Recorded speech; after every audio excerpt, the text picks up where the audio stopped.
Human physiology का मतलब समझेंगे पहले तो, उसमें कौन से टॉपिक्स अपन पढ़ेंगे वो भी मैं बताऊंगा।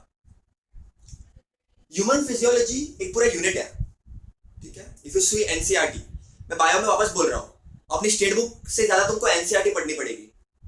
सबको पता है एनसीईआरटी बुक कौन सी होती है, जो सीबीएसई वाला फॉलो करता है मोस्टली, तो वो बुक तुमको फॉलो करनी है बायो के लिए बहुत ज्यादा। मैं उसका पीडीएफ सेंड कर दूंगा तुम लोग को, डोंट वरी। आज भी ज्यादा डिटेल में नहीं जाऊंगा, आज मैं बेसिक चीज बात करूंगा इसके चैप्टर में अपन क्या पढ़ने वाले हैं। नेक्स्ट लेक्चर से हम प्रॉपर चैप्टर स्टार्ट करेंगे। Is it clear?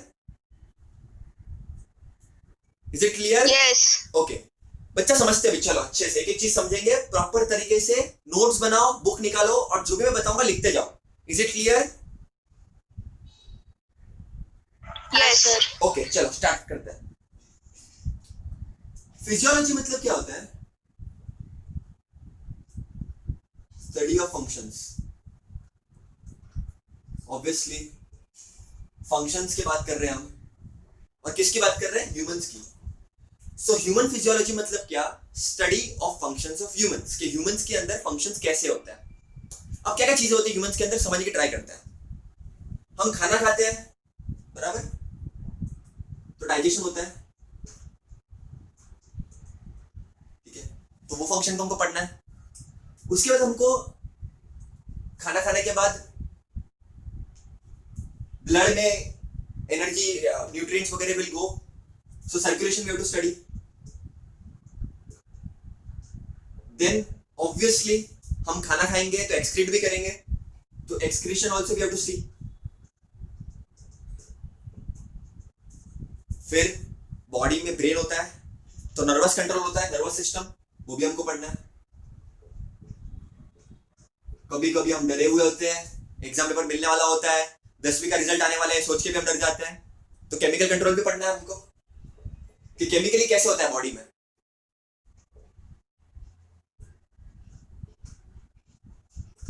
तो ये सब चीजें और भी बहुत सारी चीजें फंक्शंस रिलेटेड, तो बहुत सारी चीजें हमको पढ़नी है। उसके बाद तुमको ये भी पता होगा, मैं तुमको भी सिखा रहा हूं, तुम सुन रहे हो, क्यों सुन पा रहे हो? तुम ब्रीदिंग कर पा रहे हो। ब्रीदिंग एंड मतलब रेस्पिरेशन कंसेप्ट पूरा, तो ये सब इंटरेस्टिंग चीजें, ब्रीथ करना, खाना, तुम्हारे तुम जो भी खाते हो वो ब्लड में जाता है प्रॉपर तरीके से, ब्लड सर्कुलेट होता है पूरी बॉडी में।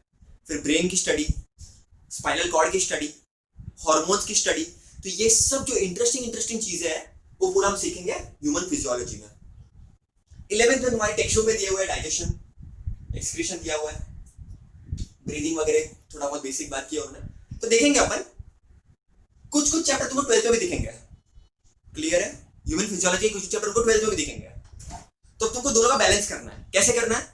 बोर्ड्स का तो पढ़ना ही है अच्छे से, लेकिन जो एंट्रेंस एग्जाम के लिए पढ़ रहे हैं उनको प्रॉपर तरीके से लर्न करना है बच्चों। मैं एक बार बता दूं, नीट एग्जाम में बायो के 90 क्वेश्चन होते हैं। 90 क्वेश्चन, एक क्वेश्चन होता है 4 मार्क का। टोटल कितने मार्क्स हो गए बेटा? 360 मार्क्स। उसमें से 88 क्वेश्चंस डायरेक्ट आते हैं एनसीईआरटी में से। 85 क्वेश्चंस डायरेक्ट एनसीईआरटी से आते हैं। अगर तुम उतना पढ़ लो डेडिकेटेडली, एकदम मुंह पे याद हो जाए चीजें, तुमको टेंशन ही नहीं है, everything will be sorted. Boards की बात करूं मैं, तो बोर्ड्स में भी बहुत इंपॉर्टेंट चीज है बायो का ऑब्वियसली स्कोर करना। सब्जेक्ट भी काफी इंटरेस्टिंग है, पर बाकी बच्चे क्यों डरते हैं कि लर्न करना पड़ता है चीजें, तो वो तो करनी पड़ेगी। लेकिन मैं ये मानता हूं अगर समझ के पढ़ोगे तो लर्न करने की जरूरत पड़ेगी नहीं। ऑडियो बनाओगे, खुद को सुनोगे, तो लर्न करने की जरूरत पड़ेगी नहीं। तो पहले तो इतना लिख लो बेटा, सबको क्लियर है? और आई होप सब लोग आ गए, सब आ गए। हाँ भैया। हाँ सर। हाँ, मैं एक बार चेक कर लेता हूँ सब आए कि नहीं है। ठीक है, अपन को 6:15 को खत्म करना है। चलो ठीक है बच्चा लोग, ये सब अपन ने बेसिक बात कर ली। अभी एक और चीज बता देता हूँ ह्यूमन फिजियोलॉजी के बारे में, लिख लो बेटा। William Harvey was the founder of modern physiology. इस इंसान ने ब्लड सर्कुलेशन के बारे में बताया था. इसके बारे में हम ये चैप्टर में पढ़ेंगे डिटेल में. सर्कुलेशन में उसने क्या बताया था, कैसे बताया था, ब्लड कैसे होता है. तो इसीलिए फाउंडर है मॉडर्न फिजियोलॉजी का. Important question. उसके बाद ऐसे बहुत सारे लोग आए जिन्होंने बहुत सारी स्टडी की, तो हमको उनके कंट्रीब्यूशन को देखना है चैप्टर में, एक एक जन के हम देखेंगे अच्छे से. साइंटिस्ट के बारे में भी पढ़ेंगे. तो बहुत इंटरेस्टिंग होने वाला है ये पार्ट, बहुत मजा आने वाला है. बस तुम लोग को अपना रिसर्च रखना है, ठीक है. हाँ, मैं तुमको एनिमेशन वीडियो भी शेयर करूंगा, कभी कभी स्क्रीन पे भी मैं तुमसे शेयर करूंगा, तो मजा आएगा काफी. और बायो बिना सर्जरीज के नहीं पढ़ना चाहिए. तो ओपन हार्ट सर्जरी वगैरह वगैरह बीच बीच में हम देखते रहेंगे. हफ्ते में एक वीडियो तो ऐसा देखेंगे. सर्जरी हो गई, आई सर्जरी, तो वो सब चीजें देखनी है, क्योंकि तुमको वो बनना है फ्यूचर में. तो तुमको पता होना चाहिए कैसे होता है, तो तुमको इंटरेस्ट आएगा. तो ये सब चीजें मैंने सोची है, तो इसको अपन को फॉलो करना है. अब इसका मतलब ये नहीं कि मैं ही बताऊंगा, तुम लोग भी बता सकते हो मुझे कि भैया हमको देखो ये मिला, हमने ये दिखा. तो तुम ये सब तुम लोग बता सकना मुझे. This way we can actually have fun. चलो रफ कर देता हूं बेटा. मैं आज अपन चालू करेंगे. Today we will start digestion and absorption, human nutrition. मैं नाम दूंगा इसको डाइजेशन एंड एब्जॉर्प्शन चैप्टर को. हमारी बुक में है ह्यूमन न्यूट्रिशन के नाम से. डाइजेशन, आई थिंक 13-14 कुछ चैप्टर है. अब इसको अपने को डिटेल में देखना है. आज के लेक्चर में सिर्फ बेसिक बात बताऊंगा तुम लोग को. ये होता क्या है, क्यों चाहिए, किस लिए चाहिए, सब बताऊंगा. फिर आगे आगे तुमको डिटेल में बताऊंगा. Can we start? Can we start? Yes. Digestion and absorption chapter का नाम है एनसीईआरटी में, या कभी कभी लिखते हैं लोग ह्यूमन न्यूट्रिशन. बच्चा न्यूट्रिशन अपने को क्यों चाहिए? ग्रोथ के लिए, डिजीज से फाइट करने के लिए, ग्रोथ ऑफ सेल्स के लिए, मेटाबॉलिज्म के लिए. कहने का मतलब क्या है, बॉडी के जो भी प्रोसेस करने हैं सबके लिए न्यूट्रिशन चाहिए, खाना चाहिए. बराबर के नहीं? इतना क्लियर है? इतना क्लियर है? हाँ. इसीलिए पढ़ना इसको बहुत जरूरी हो जाता है.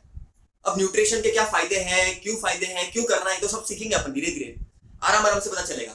लेकिन यू शुड नो भाई कि भाई बहुत सारे फायदे इसके हैं, दैट यू शुड नो. अच्छा इतना लिख लो पहले. अब न्यूट्रिशन के डेफिनेशन क्या है वो सब तुम देखेंगे, बट पहले तो मैं तुमको बता देता हूं क्लासिफिकेशन उसका. न्यूट्रिएंट्स दो टाइप के होते हैं. एक तो मैक्रोन्यूट्रिएंट्स,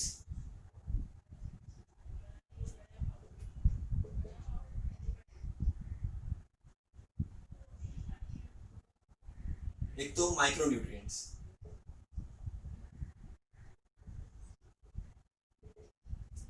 मैक्रोन्यूट्रिएंट्स मतलब क्या? किसी को पता है मैक्रोन्यूट्रिएंट्स क्या होता है? What are macronutrients?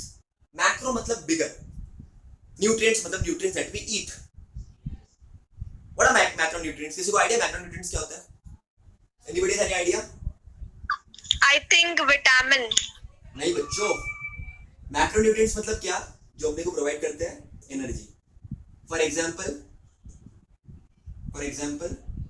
Carbohydrates, proteins, Fats. Proteins. and lipids, which you call fats. हमने पढ़ा ना, 1 gram of carbohydrates gives 4 kilocalorie of energy, 1 gram of proteins gives you 4 kilocalorie of energy, 1 gram of lipids gives you 9 kilocalorie of energy. So lipids are rich source of energy. ये सब आपने 10th में पढ़ा हुआ है, याद है? याद है? हाँ सर. तो बच्चों ये अपने एनर्जी प्रोवाइड करती है, कार्बोहाइड्रेट, प्रोटीन्स एंड लिपिड्स. इसके बारे में आपको डिटेल में पढ़ना है. माइक्रोन्यूट्रिएंट्स मतलब क्या? इट डज नॉट, बेटा म्यूट कर दो प्लीज. इट डज नॉट, बेटा म्यूट कर दो प्लीज, म्यूट कर दो. और प्लीज अपनी स्क्रीन शेयर मत करो, वीडियो ऑफ कर दो चलेगा. खाली तुम मुझे देखो, मेरा डबल स्क्रीन करो, मेरा स्क्रीन बड़ा दिखना चाहिए बस. माइक्रोन्यूट्रिएंट्स मतलब क्या? Does not provide energy.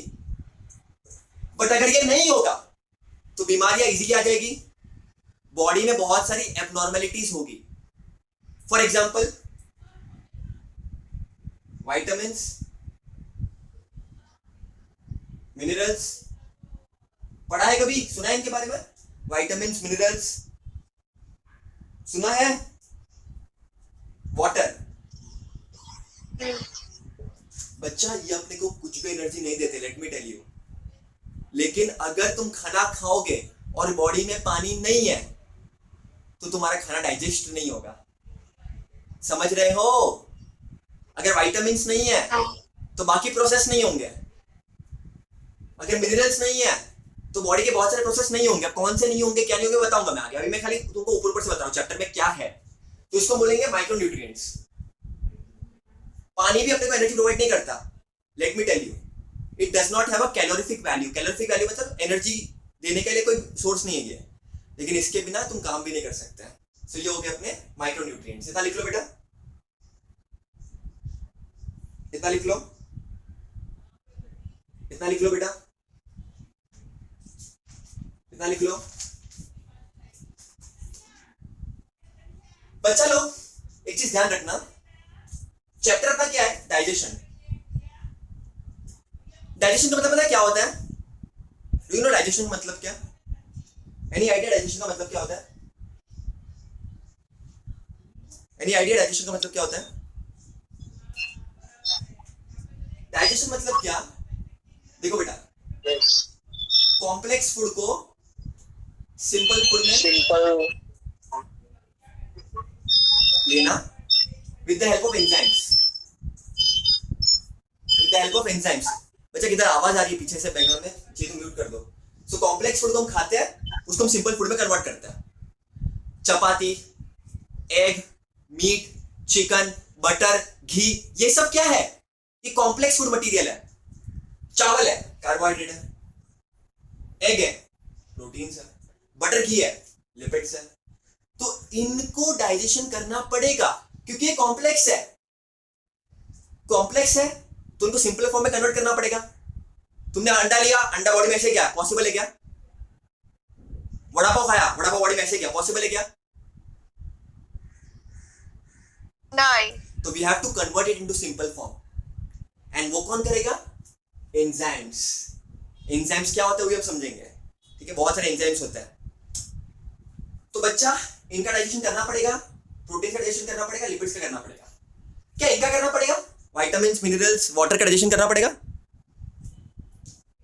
Vitamins, minerals, water का डाइजेशन करना पड़ेगा। क्या करना पड़ेगा?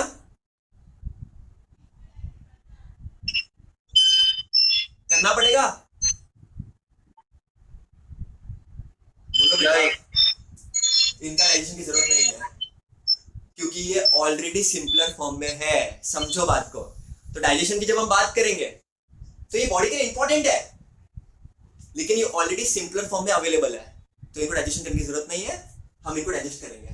तो इस चैप्टर में हम इनके बारे में पढ़ेंगे, कार्बोहाइड्रेट को कैसे डाइजेस्ट करते हैं, कैसे डाइजेस्ट होता है, जो ये सब चीजें। क्लियर है बेटा? क्लियर है? इतना क्लियर है? इतना क्लियर है? हाँ। ओके बच्चा, अब हम बात करते हैं डाइजेशन में होता क्या है। बेसिकली एकदम बेसिक तरह से बात करेंगे। आज का फर्स्ट लेक्चर है तो मैं बहुत बेसिक रखूंगा। बच्चा लोग, हम पढ़ेंगे अभी next topic, steps in digestion.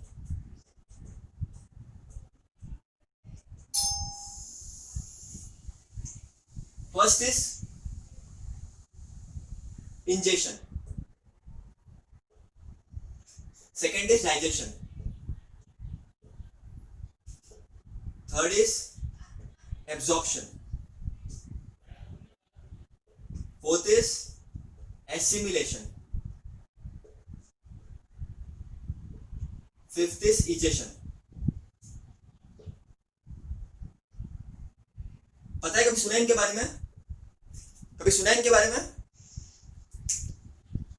सुना है कभी? कभी सुना है बेटा? नहीं। कभी नहीं सुना? नहीं, कभी नहीं थोड़ा सुना? बहुत सुना है। फॉर एग्जाम्पल,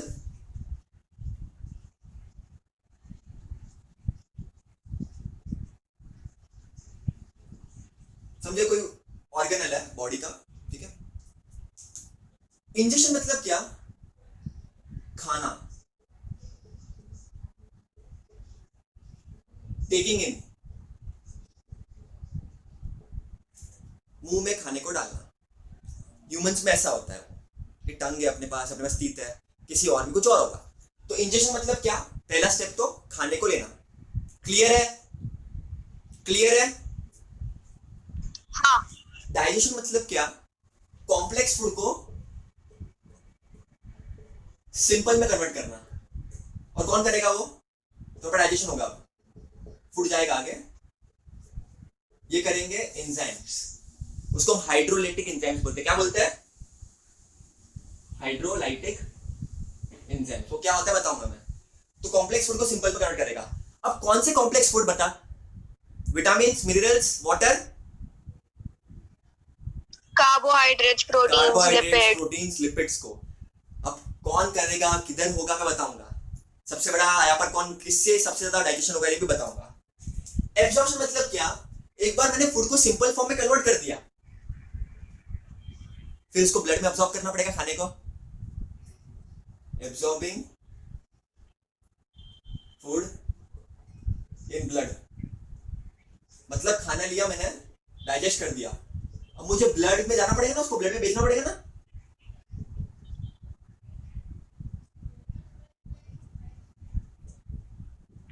क्यों, क्योंकि ब्लड वो खाने को हर एक जगह लेके जाएगा।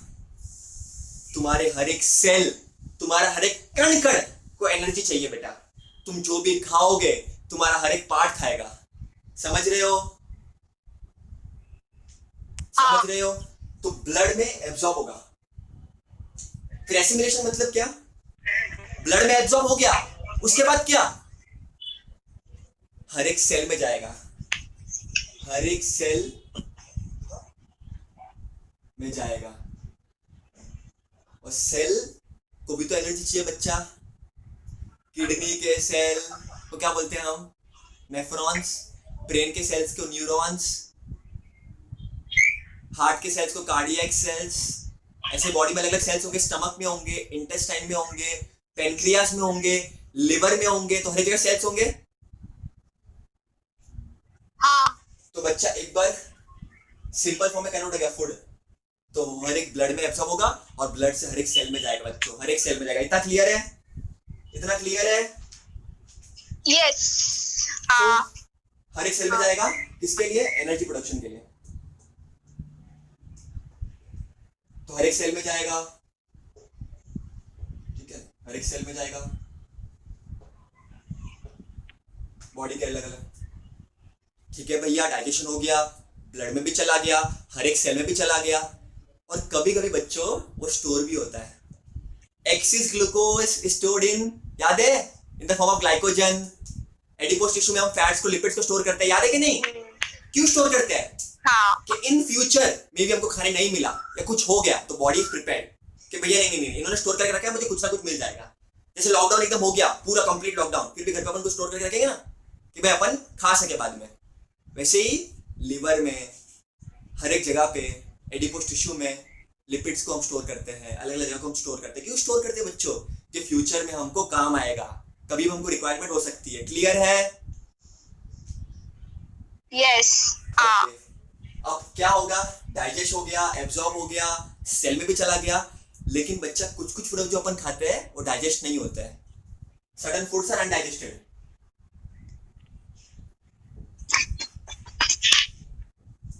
so they have to be removed out, that is egestion. Okay, they have to be removed out. एक और बात बता दूं, egestion और digestion सेम नहीं है, ये सेम नहीं है, दोनों में डिफरेंस क्या है वो सभी बताऊंगा मैं, डोंट वरी। इतना क्लियर बेटा, इतना लिख लो, इतना लिख लो, इतना लिख लो बेटा, इतना लिख लिया। हाँ। अभी नेक्स्ट पार्ट, हम डाइजेस्टिव सिस्टम में पढ़ेंगे क्या। बच्चा बताओ 5 स्टेप कौन से है, 5 स्टेप कौन से है, बताओ, चलो फटाफट बताओ, बोर्ड पे देख के बताओ 5 स्टेप कौन से है। Ingestion, digestion, absorption, absorption, assimilation, egestion. Okay, Digestion. अब तुम लोग ये चीज पता होनी चाहिए, भैया ने सिखाया मतलब मुझे मालूम होना चाहिए करके लेक्चर में।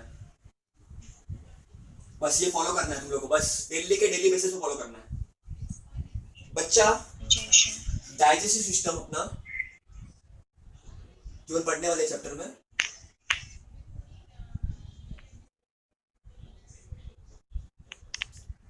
दो पार्ट में डिवाइडेड है। भक्ति ही शक्ति है। दो पार्ट कौन से? Let me tell you. First is elementary canal.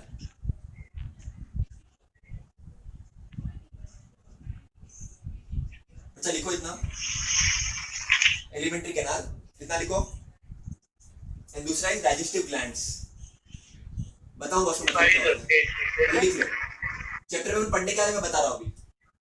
Alimentary canal बचपन में सुना होगा ना, एलिमेंट्री कैनाल बहुत बार। खाना खाओगे अपने माउथ में जाएगा, टीथ उसको चू करेगा, फिर टंग में, फिर अपने फेरिंग्स में, फिर ईसोफेगस में। सुना है ईसोफेगस में, लॉन्ग ट्यूब, फिर स्टमक में, स्मॉल इंटेस्टाइन में, लार्ज इंटेस्टाइन में, फिर फाइनली एनस के थ्रू बाहर। ये सुना है ये सब? Yes. तुमने ये सब सुना होगा। तो भैया नया क्या पढ़ना है अपन हर एक चीज डिटेल में पढ़ेंगे अंदर क्या होता है। तो it's going to be very interesting बच्चा। तो पहला पार्ट इज माउथ, लिख लो माउथ। फिर आएगा buccal cavity. Buccal cavity, mouth में बक्कल कैविटी करके जगह होती है, मैं बताऊंगा क्या होगा उसका मतलब। लिखो इतना, बक्कल कैविटी। फिर अपन पढ़ेंगे फेरिंग्स के बारे में थोड़ा सा। वैसे लिखो, लाइन सर नहीं है। फेरिंग्स इतना लिखो। फिर पढ़ेंगे इसोफेगस अपन। फिर अपन पढ़ेंगे इसोफेगस। फिर पढ़ेंगे स्टमक के बारे में। फिर स्मॉल इंटेस्टाइन, लार्ज इंटेस्टाइन, इसका डायग्राम भी देखेंगे नेक्स्ट लेक्चर में अपन। और फाइनली एनस के थ्रू बाहर। पोस्टीरियर साइड में एनस होता है, उसके थ्रू खाना बाहर। बच्चों लोग माउथ में टीथ होते हैं, तो टीथ भी हमें डिटेल में देखना है कि एक टीथ कितने टाइप के होते हैं। अभी 32 है, बचपन में 20 थे। उस टीथ को हम क्या बोलते हैं? Milk teeth. फिर अभी परमानेंट टीथ है। तो डिफरेंस क्या होता है? ठीक है, किसी किसी में होता है कि नहीं होता है ये मिल्क टीथ। अपने में फॉर एग्जांपल अभी परमानेंट टीथ चले गए तो वापस टीथ नहीं आते हैं, तो किस में आ सकते हैं? समझ रहे हो? बेसिक क्वेश्चंस बायोलॉजी के इंटरेस्टिंग क्वेश्चंस पढ़ेंगे अपन। फिर टीथ के अलग अलग टाइप्स क्या होते हैं? सब टीथ सेम तो नहीं दिखते, बराबर के नहीं बच्चा लोग? Yes. सेम नहीं दिखते, अलग अलग दिखते हैं। हाँ sir. तो क्यों अलग दिखते हैं? अपने में ऐसे क्यों है भैया? आपके टीथ खराब क्यों है? ऐसा क्यों है? येलो येलो हो गए, मेरे तो व्हाइट और व्हाइट है। तो क्या है रीजन इस सब का? तो वो भी अपन पढ़ेंगे बच्चों। फिर बक्कल कैविटी में हम पढ़ने वाले हैं बेसिकली माउथ नहीं, माउथ पे तो हम पढ़ेंगे ही, हम बक्कल कैविटी में पढ़ेंगे टीथ के बारे में, पैलेट के बारे में। पैलेट क्या था बताऊंगा तुम लोगों को मैं, और टंग के बारे में। भैया हमको पता है टीथ क्या होता है, बताने की जरूरत नहीं है, हमको टंग ही पता है, लेकिन उसको मैं डिटेल में तुमको बताऊंगा। लेकिन पैलेट क्या होता है? बच्चा तुम माउथ खोलो, तुम्हारा रूफ है, रूफ ऊपर का रूफ, रूफ है ना ऊपर का, हाँ. उस रूफ को बोलते हैं पैलेट। क्या बोलते हैं हम? पैलेट। Palate. मैं डिटेल में बताऊंगा, डोंट वरी। मैं खाली इंट्रोडक्शन दे रहा हूं तुम लोगों को चैप्टर में क्या होगा, मैं डिटेल में सब बताऊंगा एक एक चीज, डोंट वरी। लेकिन अभी सुन लो खाली, ऐसे ही बात तुमको अच्छा लगेगा। पैलेट है, अब तुम्हें ना ऐसे जीभ लो और पैलेट के सरफेस पे घुमाओ ऐसे, और बताओ क्या ऑब्जर्व कर रहे हो? बताओ मेरे को, चलो क्या ऑब्जर्व कर रहे हो? सरफेस पे घुमाओ, सरफेस पे घुमाओ, पीछे भी घुमाओ, आगे भी घुमाओ। तुमको सेम दिख रहा है सरफेस या कोई डिफरेंस दिख रहा है? पीछे भी आगे भी? इज द सरफेस, पैलेट का सरफेस सेम थ्रू आउट और इज देयर अ डिफरेंस? बोलो। पीछे की तरफ मस्कुलर है, आगे की तरफ थोड़ा हार्ड है। तो एक्सीलेंट। तो तुम नोटिस करोगे कि पैलेट पूरा सेम नहीं है, हार्ड पैलेट भी है और सॉफ्ट भी है। अब ऐसा क्यों, किधर हार्ड किधर सॉफ्ट, ऐसा क्यों, क्यों ऐसा करना है, क्यों चाहिए वैसा, हम देखेंगे। तो रूफ अपना प्रॉपर नहीं है, एकदम ऐसा सीधा सपाट ऐसा नहीं है, थोड़े थोड़े रिचेस है, ठीक है। तो ऐसा क्यों है वो हम देखेंगे। इतना क्लियर है। उसके बाद हम ऑब्वियसली इसोफेगस देखेंगे, स्टमक देखेंगे। स्टमक में एसिडिक कंडीशन होती है। डाइजेशन में हम देखेंगे यहाँ पर क्या होता है बेसिकली। बच्चा फिर हम देखेंगे स्मॉल इंटेस्टाइन के पार्ट्स। स्मॉल इंटेस्टाइन में कौन से पार्ट होते हैं, सुना है कभी तुम लोग ने? डिओडिनम सुना है? Duodenum, jejunum Yes. कभी सुना है? कभी सुना है जिजुनम? Nah. इलियम। तो small intestine divided into 3 parts, duodenum, jejunum, ileum. बोलो duodenum, Duodenum. Duodenum, duodenum, duodenum, क्या बोलोगे? Duodenum. Jejunum, Duodenum. Jejunum, Jejunum. Ileum, ileum, Jejunum. Duodenum, jejunum, ileum, क्या बोलोगे? बोलो duodenum, ileum, duodenum, jejunum, ileum. Clear है? Okay. फिर large intestine यो क्या होता है जिजुनम में, डोंट वरी। फिर लार्ज इंटेस्टाइन में पार्ट्स होता है, कूलन पूरा होगा ये कभी, एंड सीकम। मैं पैटर्न सीक्वेंस में नहीं लिखा है, सुना है कभी इस बारे में? कोलन के बारे में सुना है? कोलन, कोलन, कोलन कैंसर सुना है कभी? सुना है कभी बच्चा लोग? हाँ, तो अपन पढ़ेंगे चैप्टर में। और finally open to anus where undigested food goes out. इतना लिख लो बेटा, ये अपन क्लियर पढ़ने वाले हैं। हाँ बोलो। बिल्कुल नहीं बच्चा, बिल्कुल नहीं। किडनी का सिस्टम ही अलग है पूरा, वो एक्सीटरी सिस्टम में होता है, ठीक है, इट इज नॉट इंक्लूडेड। बच्चा डाइजेस्टिव ग्लैंड्स में क्या क्या है? सलाइवरी ग्लैंड्स मैं बताऊंगा क्या होता है वो।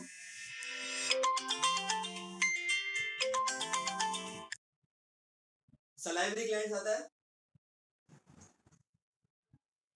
लीवर आता है, पैनक्रियास आता है, इंटेस्टाइनल ग्लैंड्स आता है। ये सब क्या होता है बच्चों बताऊंगा मैं तुमको अपना इंट्रोडक्शन दे रहा हूं अभी। इतना लिख लो बेटा, मैं इंट्रोडक्शन दे रहा हूं तुम लोगों को खाली। गैस्ट्रिक ग्लैंड्स आता है, लीवर सबसे लार्जेस्ट ग्लैंड है, सबसे हेवीएस्ट है। पैनक्रियास तुमने सुना होगा, इंसुलिन सुना है कभी? इंसुलिन, डायबिटीज, इंसुलिन कुछ सुना होगा तुम लोगों ने, तो ये तुम लोगों ने सुनी होगी। बताऊंगा वो सब, बताऊंगा तुम लोगों को मैं। लीवर में होता है बाइल जूस, तो वो क्या करता है, कैसे करता है, वो सब बताऊंगा तुम लोगों को मैं। क्लियर है बच्चा? इतना इधर तक, इधर तक क्लियर है? ये अपन पढ़ना है चैप्टर में। अपन क्या पढ़ेंगे? 5 स्टेप्स। अच्छा भैया मैंने खाना खा लिया, खाना जाएगा मेरे माउथ में, बक्कल कैविटी में, ईसोफेगस में, स्टमक में, स्मॉल इंटेस्टाइन में, लार्ज इंटेस्टाइन में। होगा क्या, एब्जॉर्ब कैसे होगा, सेल में जाएगा कैसे, तो ये सब चीजें अपन पढ़ेंगे। फिर ये सब हेल्प करते हैं, ये सब मेन ग्लैंड नहीं है लेकिन ये हेल्प करते हैं। अगर ये ग्लैंड नहीं होंगे तो डाइजेशन नहीं होगा। Let me tell you, this glands play a very important part. अच्छा लिख लो ये, this glands play a very important role. हम हर एक ग्लैंड को डिटेल में पढ़ेंगे, लीवर के स्ट्रक्चर को भी पढ़ेंगे, पैनक्रियास के स्ट्रक्चर को भी पढ़ेंगे, क्या हेल्प करते हैं, कैसे हेल्प करते हैं हम समझेंगे। वेरी इंपॉर्टेंट, बस चैप्टर इतना ही है। फिर लास्ट में पढ़ेंगे डिसऑर्डर्स और डाइजेस्टिव सिस्टम, कॉन्स्टिपेशन और वो सब वो सब वो सब, ठीक है। बाइल जूस ज्यादा हो जाता है तो वो सब, जॉन्डिस वॉन्डिस नॉर्मल पढ़ेंगे अपन। डिसऑर्डर्स, विटामिन ज्यादा होगा कम होगा, क्या होगा, न्यूट्रिशन थोड़ा, क्योंकि तो बच्चे लोगों को मिलता नहीं है प्रॉपर्ली, हंगर वगैरह, तो ये सब चीजें पर थोड़ा बात करेंगे डिटेल में। लिख लो बेटा इतना, लिख लो इतना। बच्चा मैंने बताया ना डाइजेस्टिव सिस्टम के लिए सबसे इंपॉर्टेंट क्या है, ये सब तो है ही। एंजाइम्स भी इंपॉर्टेंट है, एंजाइम्स भी इंपॉर्टेंट है। तो एक चीज याद रखना, बिना एंजाइम के कुछ भी चीज करना इम्पॉसिबल है, let me tell you. For example, कोई कोई लोग आर लैक्टोज इनटॉलरेंट, सुना है कभी ये वर्ड? अच्छा सर्च करा इसके बारे में रिसर्च करा थोड़ा, लैक्टोज इनटॉलरेंट।